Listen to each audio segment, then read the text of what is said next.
Sir, central government ने 40 amendments cabinet ने approve किया है वक्फ एक्ट में, जिसके तहत वक्फ बोर्ड को रिस्ट्रिक्ट किया जाएगा वक्फ प्रॉपर्टीज़ के दौरान। कैसे देखते हैं सर इस बिल को जो अगले हफ्ते पार्लियामेंट में लाया है? सबसे पहली बात तो यह है कि जब पार्लियामेंट सेशन में है तो सेंट्रल गवर्नमेंट जो है पार्लियामेंट्री सुप्रीमेसी और प्रिविलेजेस के ख़िलाफ़ ये काम करते हुए मीडिया को इन्फॉर्म कर रही है और पार्लियामेंट को इन्फॉर्म नहीं कर रही है। पार्लियामेंट जब चल रहा है तो सरकार का काम है कि इमीडिएटली आप पार्लियामेंट को इन्फॉर्म करते, बजाय इसके कि आपने मीडिया को लीक किया। अब जो मीडिया ने रिपोर्ट किया उसकी बुनियाद पर मैं ये कह सकता हूँ कि ये जो प्रपोज अमेंडमेंट से जो मीडिया में जो लिखा गया है वो इस बात को बताता है कि मोदी हुकूमत वक्फ बोर्ड की ऑटोनॉमी को छीनना चाहती है और वो इंटरफेयर करना चाहती है वाकिफ़ के मंशे के ख़िलाफ़ कि किस तरह से उस वक्फ की प्रॉपर्टी को चलाया जाए, और ये ख़ुद फ्रीडम ऑफ रिलीजन के ख़िलाफ़ है, नंबर 1। दूसरी बात यह है कि बीजेपी शुरू से वक्फ बोर्ड्स और वक्फ की प्रॉपर्टीज़ के ख़िलाफ़ रही है और इनका एक हिंदुत्व का एजेंडा है, आरएसएस का एजेंडा है कि वो शुरू से वक्फ प्रॉपर्टीज़ को और वक्फ बोर्ड को ख़त्म करने की कोशिशें करती रही हैं। तीसरी बात यह है कि अब जो मीडिया के रिपोर्ट्स के ऊपर मैं अपना ये रिएक्शन दे रहा हूँ कि एक बार किसी प्रॉपर्टी को वक्फ डिक्लेयर कर दिया गया तो हमेशा वक्फ रहता है। तो वक्फ एक्ट जो है 54 का है और 96 का है, जो 96 के एक्ट तो 2013 में अमेंड किया गया। वो सर्वे कमिश्नर को पावर्स देता है और सर्वे कमिश्नर को अपॉइंट कौन करती है? State government. तो सर्वे कमिश्नर वक्फ प्रॉपर्टीज आइडेंटिफाई करता, उसके बाद लिस्ट ऑफ वक्फ प्रिपेयर होती है सर्वे कमिश्नर की तरफ से, और वो सर्वे कमिश्नर जो स्टेट गवर्नमेंट का अपॉइंटी है उसको स्टेट गवर्नमेंट को भिजाता और स्टेट गवर्नमेंट गज़ीट नोटिफिकेशन इशू करती है। तो गज़ीट नोटिफिकेशन खुद एक ऑफिशियल एक्ट है और अगर गज़ीट नोटिफिकेशन 1 साल तक चैलेंज नहीं होती तो वो फाइनल हो जाती है और नेचर ऑफ वक्फ हो जाता है। इसको ये लोग चेंज करना चाहते हैं, यानी जो पहले से वक्फ हो चुकी हैं प्रॉपर्टीज़ अब दोबारा उनको इस्टेब्लिश करना पड़ेगा कि ये वक्फ है। ये इम्पॉसिबिलिटी है। दूसरी बात यह है कि गज़ीट का जो कंक्लूसिव नेचर है उसको आप डाइल्यूट करना चाह रहे हैं।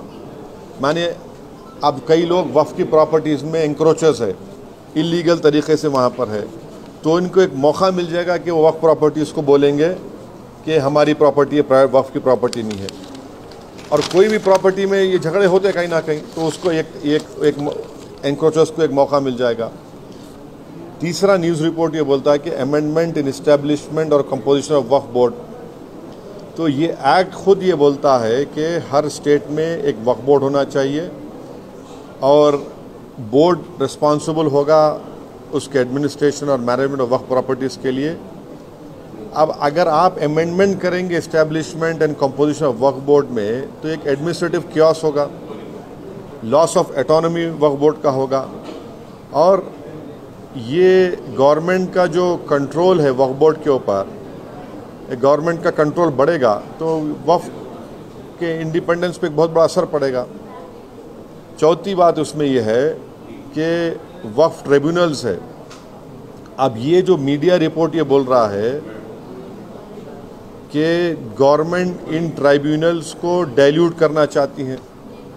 अब ये ट्राइब्यूनल्स के पावर्स को आप डाइल्यूट कर देंगे तो फिर ये केसेस का क्या होगा? इनएफेक्टिव इन्फोर्समेंट होगा। पांचवी बात जो मीडिया रिपोर्ट्स के ऊपर मैं बोल रहा हूँ आपको, इसमें लिखा गया कि अगर कोई डिस्प्यूटेड प्रॉपर्टी है तो डिस्प्यूटेड प्रॉपर्टी का ये लोग बोलेंगे नहीं प्रॉपर्टी डिस्प्यूटेड है, इसका सर्वे हम कराएंगे। अगर कोई प्रॉपर्टी डिस्प्यूट है तो उसका फैसला जुडिशरी करती। यहाँ पर मोदी हुकूमत डिस्प्यूट क्रिएट करेगी, उसका सर्वे कराएंगे। अब सर्वे एग्जीक्यूटिव कराएगा या सीएम कराएगा या बीजेपी पावर बीजेपी कराएगी। अब जाहिर नतीजा क्या निकलेगा आपको मालूम। तो ये भी एक तरीक़ा है उस डिस्प्यूटेड प्रॉपर्टीज़ को डिस्प्यूट बनाना, पहले फिर सर्वे कराना उसका, और सर्वे में रिपोर्ट लिख देना कि नहीं ये वक्फ नहीं है। ऐसे कई मस्जिद दरगाहें हैं हमारे भारत में जहाँ पर बीजेपी आरएसएस ये क्लेम करती है कि वो दरगाह और मस्जिद नहीं है। तो जो पावर जुडिशरी का है वो एग्जीक्यूटिव छीनना चाह रहा है उसको। और एक बात जो मीडिया रिपोर्ट्स के मालूम ये हो रही है कि अब कोई कब्ज़ा करके इंक्रोचर है तो वक्फ बोर्ड को पावर है, उसके पावर्स को अगर आप छीन लेंगे तो फिर पूरा ये तो लॉस होगा वक्फ प्रॉपर्टीज़ का। अच्छा, उसमें एक और मीडिया रिपोर्ट में बात आई है, amendment to the process of Waqf board. ये जो वाकिफ़ होता है वो अगर मेरी प्रॉपर्टी में बोलता हूँ वक्फ बोर्ड को मैं दे रहा हूँ, मैं वक्फ कर वाकिफ़ हूँ, मुतवल्ली मैं रहूँगा किसी और, वो आप बोल रहे वो भी नहीं रहेगा। तो बेसिकली ऑल इन ऑल ये जो है ये पूरे इस तरह का, अगर ये मीडिया रिपोर्ट सही है तो मोदी सरकार ये चाह रही है कि पूरे वक्फ बोर्ड की प्रॉपर्टीज़ को छीन लिया जाए, इनको मुसलमानों से छीन लिया जाए। और वो थ्रेटन कर रहे हैं वक्फ की प्रॉपर्टीज़ का जो कंट्रोल है वक्फ बोर्ड्स के ऊपर, ताकि उसमें तमाम लीगल एम्बिग्यूटीज़ पैदा हो जाना और इससे और वक्फ की प्रॉपर्टीज़ का नुकसान होगा। तो अब ये कंप्लीट सिस्टम को जब ये लोग अगर मीडिया रिपोर्ट्स सही है चेंज करना चाह रहे हैं, उसमें कुछ ये करना चाहे, तो कोई भी आगे बढ़कर प्रॉपर्टीज़ को वक्फ नहीं करेगा। और आप देखेंगे कि कई मुसलमानों के मस्जिदें हैं, दरगाहें हैं जहाँ पर हिंदुत्व की ऑर्गेनाइजेशन आरएसएस बोलती कि नहीं है वो।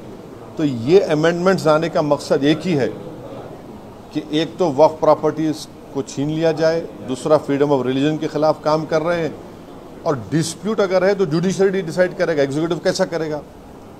तो ये चीज़ें हैं जिसका हम अपोज करते हैं इसको। Sir, the proposed amendments also say that it aims to enhance inclusivity of by ensuring women's representation on the Central Waqf Council and the state boards. How do you see this? See, this is the real reason of doing it is not that. The real reason is interference in freedom of religion and the reasons which I have just mentioned to you.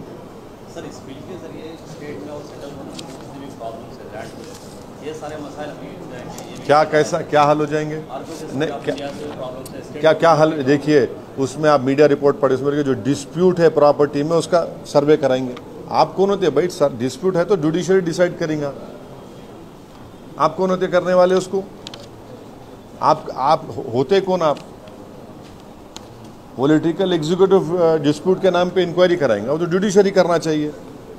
मकसद एक ही है कि वक्फ properties को मुसलमानों से छीन लिया जाए। ये इनका जो शुरू से आरएसएस कोशिश कर रही है, इनका आरएसएस बोलती आ रही 70 साल से, बीजेपी उससे पहले जनसंघ बोलती आ रही है। तो ये तो डायरेक्ट सोचना पड़ेगा, ये जो अलाइज है बीजेपी के, क्या वो मुसलमानों के वक्फ प्रॉपर्टीज़ को छीनना चाहेंगे? जो पॉलिटिकल पार्टीज बीजेपी को सपोर्ट कर रही है वो इनको सोचना चाहिए। क्या होगा बिहार में? इमारत शरिया की जो जायदादें छीन लेंगे क्या आप? आंध्र प्रदेश में वक्फ प्रॉपर्टीज है, क्या करेंगे? छीन लेंगे क्या आप उन लोगों को? ये तो उनको सोचना चाहिए, लोग जो सपोर्ट कर रहे हैं बीजेपी को। सर, इसी सरकार में बिहार से नीतीश कुमार भी जुड़े हैं। मैं बोल दिया ना, अब यही बात रिपीट मत करो, जो नहीं बोला पूछो आप। Sir, will you appeal the India Bloc Alliance to oppose the bill? No, see, I have said what I have to say. It is for I cannot speak for other political formations or political parties. Okay. नहीं, ये हमारे MLAs Akbaruddin Owaisi साहब की leadership में हमारी party शुरू से कह रही थी कि हैदराबाद, साइबराबाद और रच्चाकोंडा एक बहुत बड़ा एरिया है और यहाँ पर बिज़नेस एक्टिविटी होनी चाहिए और गवर्नमेंट एक फ़िक्स टाइम दे दे और लीगली करे। हम वेलकम करते जो डिसीजन चीफ मिनिस्टर लिए MIM के रिप्रेजेंटेशन के ऊपर।